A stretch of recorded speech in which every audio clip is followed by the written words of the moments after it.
Hello, my name is Dr. Tracy Jeffery. I'm a senior lecturer in special educational needs and disability at Bishop Grosseteste University in Lincoln. I'm going to share with you the preliminary findings of a survey that asked about voice in people with hypermobility and Ehlers-Danlos syndromes. The survey wanted to find out about what worked well as some of the challenges that people find. And I say preliminary findings because the survey's only been closed for a couple of weeks, and I've got a lot more analysis, more detailed analysis to do with the data. But I wanted to get these results to you as quickly as possible. Before I begin talking about the results of the survey, I just want to tell you a little bit about my background and why it is that I was doing this. So you might notice I've got, oh, look, the camera goes the other way, zebra badge. I have hypermobility and my daughter has hypermobile-Ehlers-Danlos Syndrome. But that isn't the reason that I became interested in researching voice in hypermobility. That actually stemmed from my PhD research, which looked at voice in people with Down syndrome. So it's well known that people with Down syndrome have difficulties in using their voice, and it's been argued for a long time that this is mostly because of their hypermobility. So there's a lot of literature, a lot of research out there that shows that they have difficulties in initiating voice. So they've got difficulties with the vocal folds themselves within the larynx. And it's also been argued that hypermobility causes differences in resonance, so in how their voice sounds. So there's a lot of evidence that says that most of the voice difficulties in people with Down syndrome are due to their hypermobility. So I was really surprised when there is almost no research at all in voice in people with hypermobility who don't have Down syndrome. So I thought, well, okay, let's do something about this and find out. I said that there hadn't been much research done, but there have been a handful, and what has been done gives insight into some of the difficulties and suggests that voice difficulties may occur to a greater extent in people with hypermobility than in people who don't have hypermobility.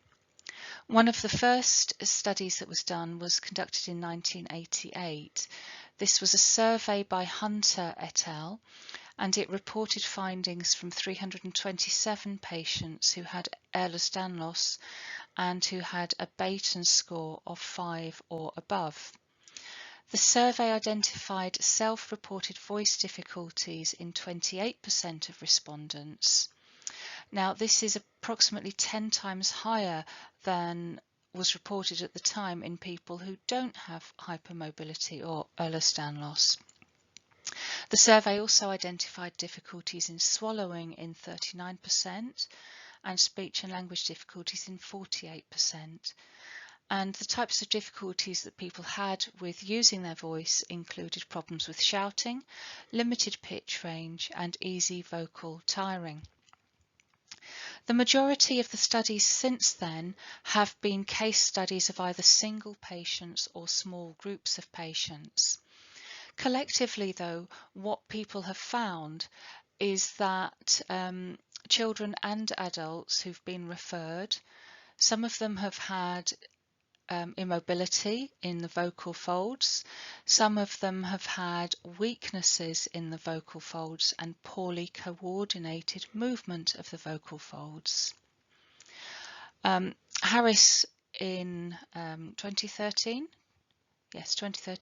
assessed 5 children who had different types of EDS, and they'd all been referred for breathing problems and were suspected of having asthma.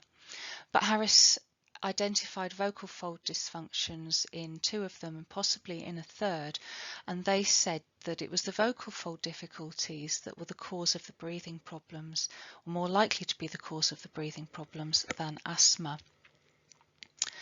Some more recent reports have come from laryngologists who have examined the larynx and the vocal folds and how they behave, and they have identified hypermobility in the arytenoids, and these are two small cartilages that help open and close the vocal folds. So in some patients the arytenoids have prolapsed, so they have moved across the larynx and they have interrupted breathing. Another case study of an adult with classic EDS identified hypermobility in the hyoid bone, and for her this led to displacement of the larynx and breathing difficulties. So the majority of evidence about voice in people with hypermobility has come from medical practitioners who see patients who are often referred for problems other than the voice.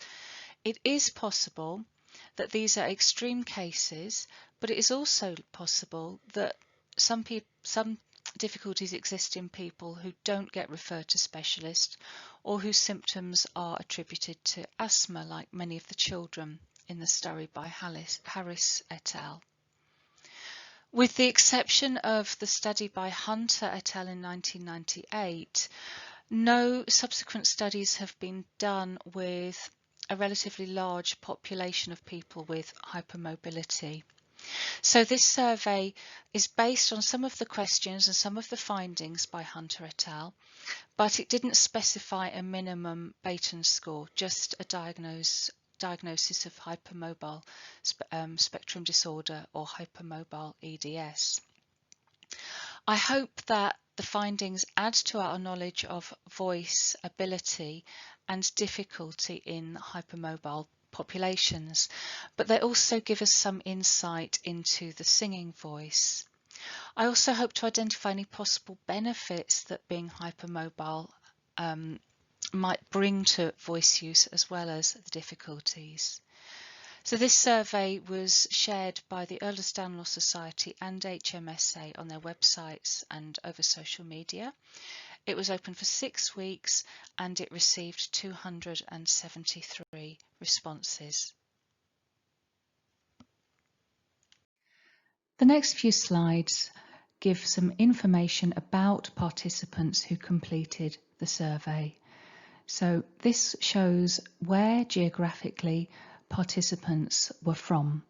The majority were from America and the next biggest majority were from the UK, but not all participants were from the Western world and not all participants had a first language of English. This slide shows the age ranges of participants who completed the survey and the number of participants in each group. So as you can see, there was a reasonable spread from 16-year-olds all the way up to 80-year-olds. The majority of participants were female, which isn't surprising because more females tend to be hypermobile than males. I felt it was important to also include transgender male and transgender females in the criteria that people could choose, because this is potentially important information when it comes to understanding voice as a result of the hormones. For the same reason, participants under the age of 16 were excluded from the survey because of the complications that arise through hormonal changes in terms of voice. Baton scores of participants ranged from 2 to 9. However, 43 participants didn't give or didn't know their Baton score, but a number of them did explain that they had hypermobility in joints that weren't measured by the Baton score, and this will be important when it comes to understanding some of the voice measures that we look at later on. The range of additional diagnoses that people identified included specific difficulties with the voice, such as muscle tension dysphonia and vocal nodules. Also identified conditions that could make the voice more difficult to use, such as acid reflux, developmental coordination disorder, and dyspraxia.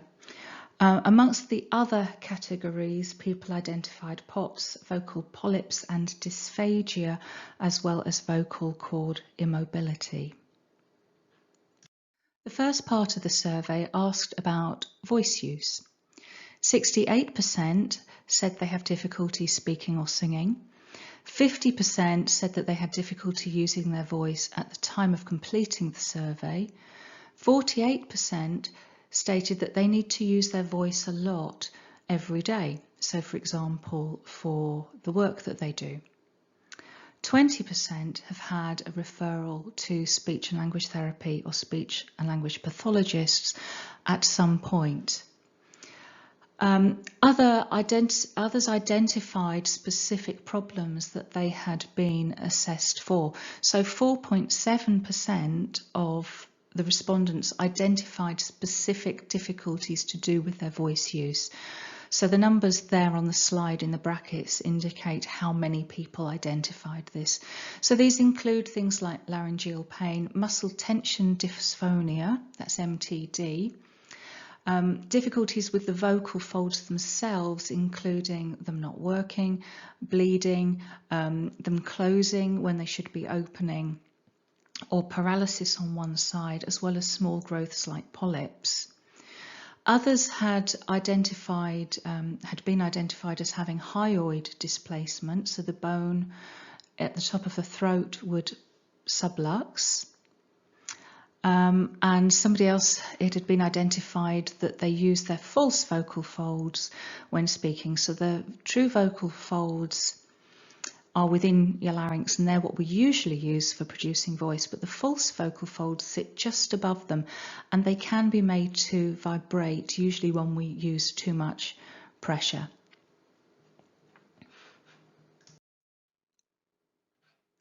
So this slide shows the results of something called the SZ ratio. So a number of participants completed some tasks that asked them to sustain a S sound or a Z sound for as long as they could. And this is a test that is commonly used as a rough measure of how the vocal folds are functioning. So in an ideal world, or in an ideal vocal system, the length of duration that you can hold an S would be the same as the length of duration that you can hold a Z. So that ratio would give you 1. So for example, 15 seconds for each of them. And what that means is that you're not using your voice when you use S, but you are using your voice when you produce a Z sound. So if they're the same, your vocal folds are working very well, they're working very efficiently, and there's no extra leakage of air. So it gives an indication as to how well the voice itself, the vocal folds, are working. There is, however, a normal range in people that don't have hypermobility, and generally it's accepted that a score of about 1.4 is the cutoff that indicates a difficulty, a dysfunction in the vocal folds. So what this graph here is showing is that there's quite a spread from below 1 all the way up to 4.3, which means that for everybody that's on that line for about above 1.4, that's an atypical score. So what might be happening there is that the vocal folds are not quite closing properly, or that they're not working quite properly and they're letting too much air through, and that's giving an atypical score. This image is the same information but slightly simplified. I've taken out the top scores and it just shows the average spread, really. So that goes from about 0.3 to 2. So this means that the majority of people completing the SZ tasks fell within these values. So I don't want to draw too many conclusions from this because it's a very rough test and it's not a clinical test, but the data here suggests that possibly people with hypermobility tend to have a higher SZ ratio. So this suggests that maybe there is something in the voice that is not working quite as well as it could, but I must stress that usually SZ ratio scores are done in clinical settings with something like 10 trials, and participants here only did 3, so this is just a possible indication for further research.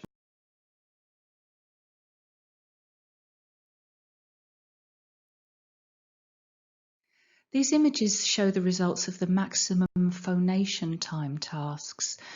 Participants sustained the vowels R and E for as long as they could on one breath.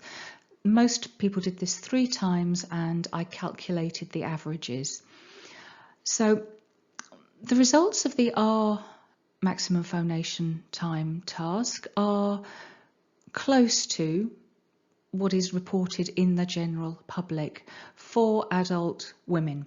So that's about 15. And again, there is a broad spread within this of people who could sustain their R vowel for a long time and some people who had difficulty in doing that. What I find really interesting is the spread of the E vowel, however. So I can't find any data that give values in the general population for how long it is typical to sustain an E vowel, but it seems that people in this survey were able to sustain E for longer than R, and you can see that with the top values as well. So the top value of R was 35 and the top value of E was closer to 45. So I'm not entirely sure how to interpret this at the moment. We'd need more information, but some people did comment on this task that they found it much easier to sustain the E than the R. The R might cause them problems, particularly with the temporomandibular joint aching, or they might have greater difficulty in sustaining the sound and keeping it fairly constant. So again, this is an inconclusive finding, but an interesting finding and something that could be looked at in greater detail in future research. For this part of the survey, people were asked to complete a Likert scale saying to what extent they agreed with certain statements. And here are the results. So 57% of people agreed or strongly agreed that their voice seems to crack or break. 51% can project their voice when they need to, so obviously that means that 49% have difficulty in projecting their voice. 50% are happy with how their voice works, 50% are unhappy, 48% wish they could change how their voice sounds, 44% have a voice that could be described as soft or quiet, whilst 34% have a voice that could be described as loud. 27% have a voice that could be described as breathy, and 15% have a voice that could be described as harsh.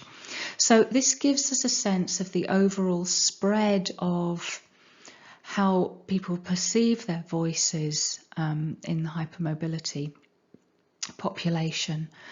And it does relate to other reports that people have done about quite a high prevalence of voice cracking or breaking and difficulties in achieving volume and a tendency towards breathy qualities as well.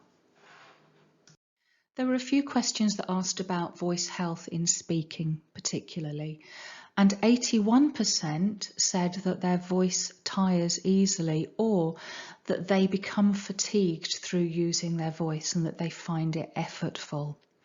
63% frequently get sore throats or laryngitis. 58% need to consciously manage their breath when speaking, so they have a tendency to run out or feel that they don't have enough breath. 52% feel that their voice is difficult to control at times. And as mentioned earlier, 20% have had speech and language therapy to support their voice.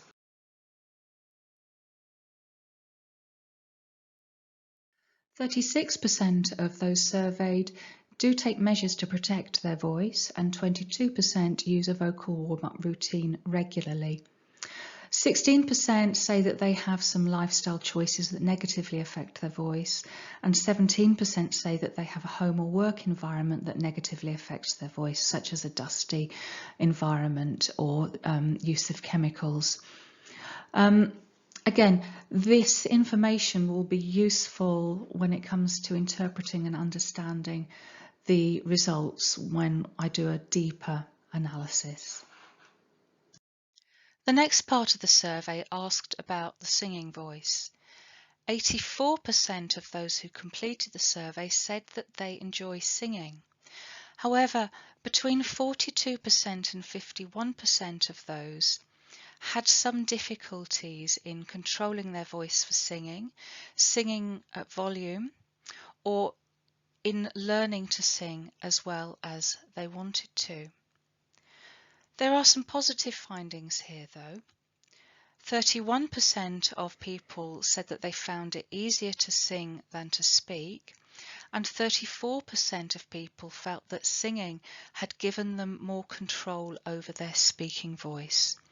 So these results suggest that the types of difficulties that people face in speaking can also affect the singing voice, but on the flip side, that there might be some benefits for people learning to sing in supporting the speaking voice as well. 40% of people said that they had an unusually large vocal range, which can be an advantage when it comes to singing. And 79 people who completed the survey are professional singers.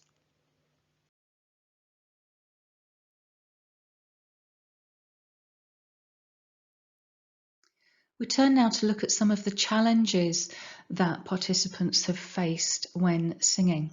So this is the data that has come from the open questions where people just gave additional information about their singing experiences.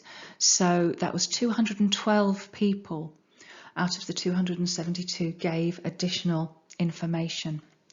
And 22% of those identified that common difficulty was that their voice would suddenly crack or suddenly break, or they would get a choking sensation that would halt their voice mid-use. 9% of those identified that they get pain, and 9% identified that they get fatigue when singing. 14% find it difficult to manage their breath for singing, 10% find it difficult in controlling pitch for singing, and 15% find it difficult to control their volume for singing. 13% of those who like to sing have identified a change over time, and unfortunately this is often a deterioration over time.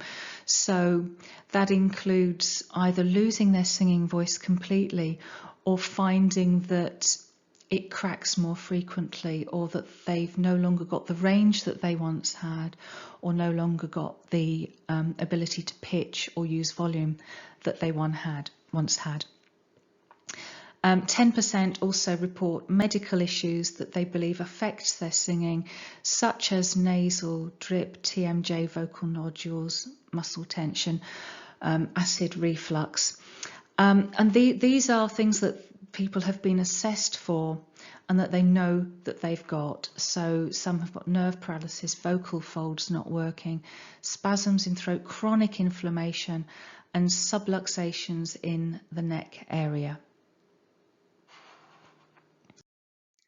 A number of participants identified that the challenges they face in singing have had emotional consequences for them. And I will share some of the quotations on the next few slides.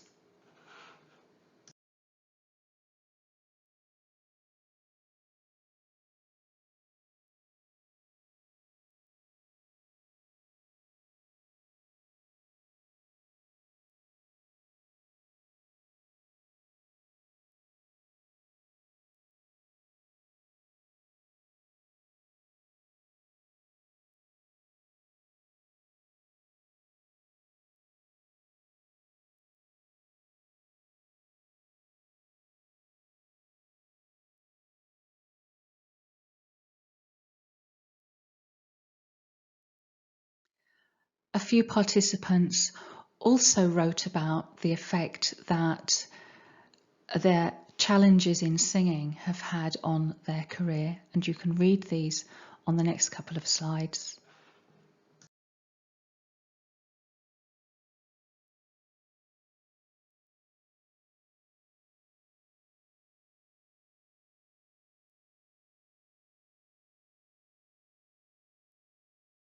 Not everybody has had negative experiences in using their voice for singing, and some have identified benefits from singing or from singing training that they notice has supported their voice use for speaking.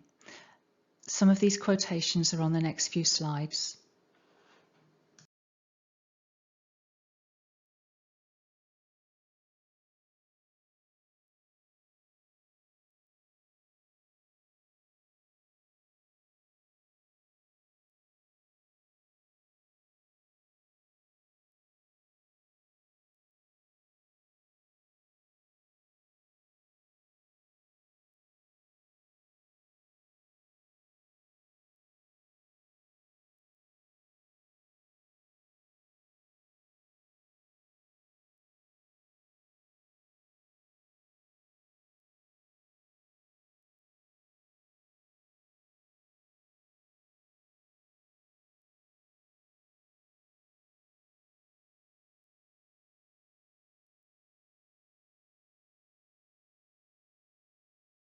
Here is a summary of the key points and the key findings from the survey.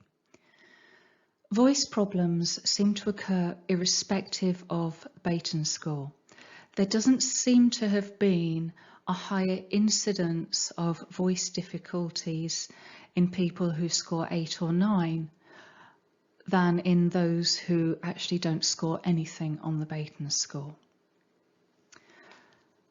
The elevated mean of the SZ ratio is something that could be looked into.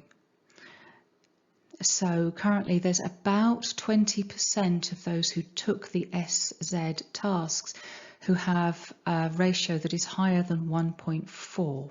So 1.4 is currently the cutoff that can indicate a difficulty in how the vocal folds function. Again, this is something that needs to be looked at in greater detail and through more detailed and more scientific testing. The MPT score for R seemed to be within norms, but it's interesting that the E vowel was different for people, and maybe that is again something else to explore. In line with the very limited research that currently exists, there is a tendency towards a breathy and soft voice and a difficulty in controlling volume and achieving loud volumes in speaking. Likewise, there is high prevalence of the voice suddenly being lost or cracking and a worsening of symptoms over time. However, I think it's really important to say that although 273 participants is a really good number for a survey, it's still only a tiny proportion of people who have hypermobility, and it's very likely that people who have voice difficulties will have been more motivated to complete the survey than people who don't have any problems with their voice. So this 50% of people who experience voice difficulties is a really high number, but it doesn't mean that 50% of people with hypermobility have voice problems. So again, this is something that will need clarifying in the future, as do the rest of the data. So, however, 48% of people completing the survey were unhappy with their voice, 63% get pain from use, 81% get fatigue, and of those, 48% rely on their voice daily, and only 20% get speech language therapy or speech pathology support. So I think this indicates that for those people who do have difficulties with their voice, those difficulties can affect daily life significantly, but a low proportion of people get assessed for that or get the support that they need, and this is something that again needs reviewing and needs some thought about in terms of certainly care. So voice in singing is also affected, and those who sing regularly, including those who sing at a professional level, some of them identify difficulties in controlling pitch, managing breath and volume, and tone through the passagios. So professional singers and classical singers who have a large range need to manage certain parts of their vocal range where the voice can suddenly change in how it works, and some people have identified that that tipping point can be very, very difficult for them despite having singing tuition and doing exercises regularly. So again, this is something that needs further investigation and consideration. Having said all that, there is indication that for some people, training through singing can reduce or improve some of the negative voice effects that they feel for speaking. So singing may well support voice use for everyday use, but it might not be sufficient for those who are singing at a professional level. But there are very, very many variables to consider.